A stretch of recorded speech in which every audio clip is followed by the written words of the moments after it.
The complete story of Medusa, from maiden to monster to myth. Before the world knew her as a monster, before the name Medusa became a symbol of terror, power and tragedy, there was a girl, a mortal girl born into a world of gods, curses and destiny.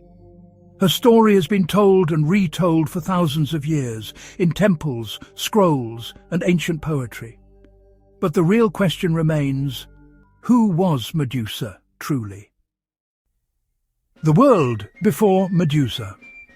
Long before Medusa was born, the world of Greek mythology was ruled by gods who walked among mortals, shaping their lives with blessings and punishments.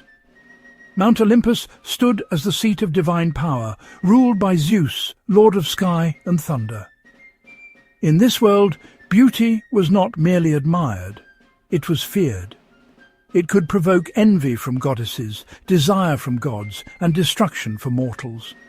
And the sea god Poseidon, brother of Zeus, was one of the most unpredictable forces in this world. Ancient sources like Hesiod's Theogony, c. 700 BCE, and Ovid's Metamorphoses, 8 CE, describe the origins of many creatures, gods and heroes. But none are as haunting or misunderstood as the Gorgon, known as Medusa. Medusa's mortal beginning. According to Ovid, Metamorphoses Book 4, Medusa was not always a monster. She was once a breathtakingly beautiful young woman with long flowing hair that captured the light like golden threads. She was the daughter of Phorcys and Ceto, primordial sea deities. But unlike her monstrous sisters Stheno and Euryale, Medusa was fully mortal. This made her unique and vulnerable. Medusa served as a priestess in the temple of Athena, goddess of wisdom and war. As a priestess, she had taken a vow of purity and chastity, dedicating her life to serving the goddess. The temple was a sacred place, decorated with marble columns, golden shields, and the ever-watching eyes of Athena's owl. Visitors from across Greece would come to offer sacrifices, and many spoke about Medusa. Her beauty became a legend, whispered from city to city. Some said she was the most beautiful mortal alive. This attention would become her downfall. The incident in Athena's temple. One day, Poseidon, god of the sea, saw Medusa. Her beauty captivated him instantly. In Greek mythology, gods often pursued mortals, but this pursuit brought disaster. According to Ovid, Poseidon entered Athena's temple and approached Medusa. Whether through seduction or force, different versions disagree, what happened next violated the sacred purity of the temple. This single event changed the fate of Medusa forever. When Athena discovered what had happened in her temple, she was furious. But, as was common in Greek myths, instead of punishing Poseidon, who was a fellow Olympian god, Athena punished Medusa, the mortal. She transformed Medusa's flowing hair into writhing snakes. Her eyes became deadly, cursed so that anyone who looked directly at her would turn instantly to stone. Ovid writes, "Her beautiful hair, the pride of her youth, was changed to hissing serpents." But the transformation was more than physical. It was symbolic. A victim had become a monster. A woman violated by a god had been punished by another god. This was the brutal reality of the ancient mythological world. Athena banished Medusa to the edges of the known world, to a remote island called Sarpedon near the Western Ocean, far from human society. Medusa, once a beloved priestess, became feared even by her sisters, who had monstrous forms but still understood her pain. Life. As a Gorgon exiled and transformed, Medusa's life changed drastically. She could no longer look at anyone without risking their death. Travellers who accidentally stumbled onto her island never returned. Stories spread about a deadly creature with snakes for hair and a gaze of death. But what the world never knew was that Medusa lived a life of sorrow and loneliness. She didn't hunt men. They sought her, hoping to kill the monster and gain glory. Ancient Greek culture valued heroism, especially when it involved slaying beasts. Medusa became a target, a trophy for glory-hungry warriors. But none succeeded. She defended herself out of instinct, not malice. Even in her monstrous form, Medusa remained a tragic figure, trapped in a body she never asked for, punished for something she could not control. The king Polydectes and the quest for Medusa. Meanwhile, far from Medusa's island, a young hero named Perseus was being raised by his mother, Danae. They lived under the rule of King Polydectes of Seriphos, a man who desired Danae and resented Perseus. To get rid of him, Polydectes devised a plan. He pretended he wanted to marry another woman and asked every man to bring a gift. When Perseus said he had nothing but would bring anything the king requested, Polydectes demanded an impossible gift. "Bring me the head of Medusa!" He believed Perseus would never return. But Perseus was destined for greatness. The gods intervened. Athena, who still harbored anger over the desecration of her temple, supported Perseus. Hermes, god of travelers and messengers, aided him too.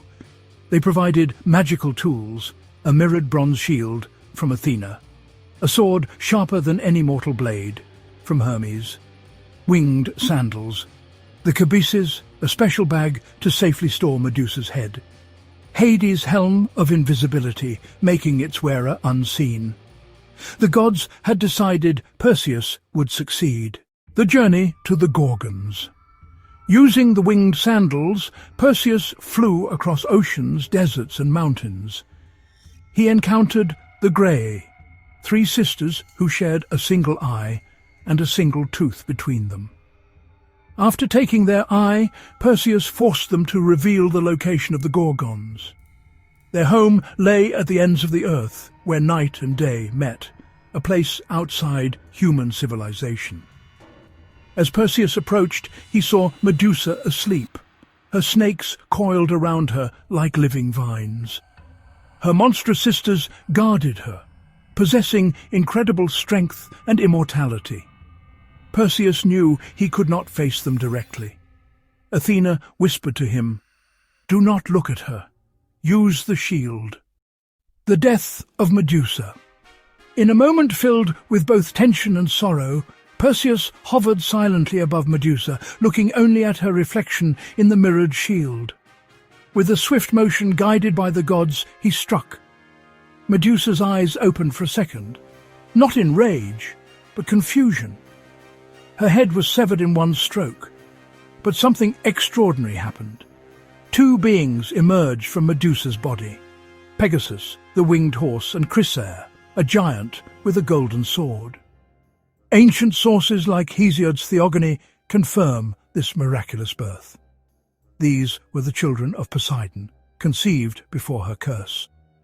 Perseus quickly placed Medusa's head into the magical bag. The island erupted into chaos as her immortal sisters roared in grief and rage. Perseus escaped using the helmet of invisibility. Medusa was dead, but her power was not. The power of Medusa's head. Even in death, Medusa's gaze could still turn anything to stone. Perseus used it several times during his journey home. He petrified the Titan Atlas, who became a mountain. He rescued Andromeda from a sea monster. He turned King Polydectes and his men to stone. Finally, Perseus returned the head to Athena. In honor of Medusa's power, and perhaps out of guilt, Athena placed the Gorgon's head upon her shield, the Aegis, where it became a symbol of protection and divine terror. To the Greeks, Medusa's face became both a weapon and a warning. Medusa's legacy through history. Over time, Medusa's story evolved. Ancient texts portrayed her as a monster, but philosophers and poets saw deeper symbolism. Modern interpretations view her as a victim punished unjustly, a symbol of female rage and resilience, a protector rather than a destroyer. a misunderstood figure transformed by divine cruelty. Her image appeared on shields, temples, coins, jewelry, and armor throughout ancient Greece. The Gorgon symbol was used to ward off evil. The very creature people once feared now protected them. In art, from the 5th century BCE to the Renaissance, her face changed. Early depictions showed a grotesque monster. Later, artists like Caravaggio, 1597, painted her as a tragic, beautiful figure, frozen in terror. Medusa became more than a myth. She became a reflection of how society sees women, power, and punishment. So, who was Medusa? A monster, a victim, a warning, a weapon, or a symbol of misunderstood power? Her story teaches us that in the world of Greek mythology, innocence did not always guarantee safety, and the wrath of gods often fell hardest on mortals. Yet Medusa's legacy survived, not as a beast to be feared, but as a powerful icon woven into thousands of years of history, art, and storytelling. From temple priestess to cursed exile, to mother of Pegasus, to symbol of protection. Medusa's story is one of the most powerful myths ever told. Her name echoes through time. Her tragedy shaped legends, and her gaze, even in death, continues to hold the world captive.